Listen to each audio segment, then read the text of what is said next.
presented by Chopalji Music.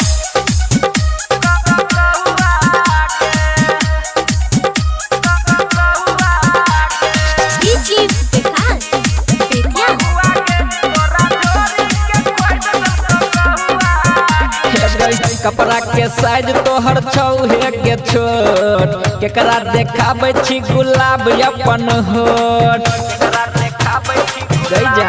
सुन कपड़ा के साइज तोहर छौहे के छोट केकरा देखाबै छी गुलाब अपन होठ तोहर लहंगा छौ छौरी झमकौआ गे आ चोली पर लटकल छौ महुआ गे तोरा ढोरी के खोद दलको कहुआ गे चोली पे लटकल छौ महुआ गे तोरा ढोरी के खोद दलको कहुआ गे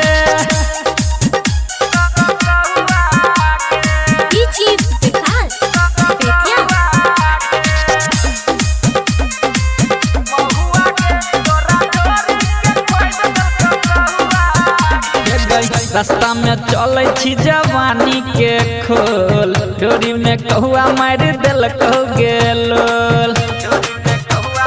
बुझ गेली जा हाँ रास्ता में चले छी जवानी के खोल डोरी में कहुआ मार देलको गेलोल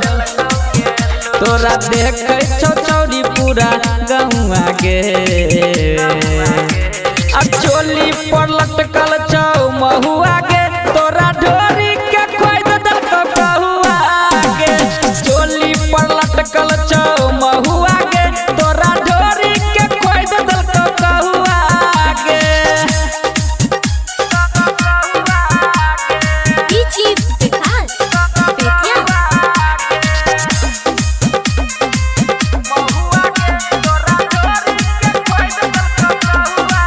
अजय के लाइन मारे छी घूर घूर लोली गे मार के कौआ गेलो गे उड़ बुझ गेली ना हाँ अजय के लाइन मारे छी घूर घूर लोली गे मार के कौआ गेलो गे उड़ टाइगर सिकंदर कहै छौ बौआ गे आ चोली पर लटकल छौ महुआ गे तोरा ढोरी के खोद दलको कौआ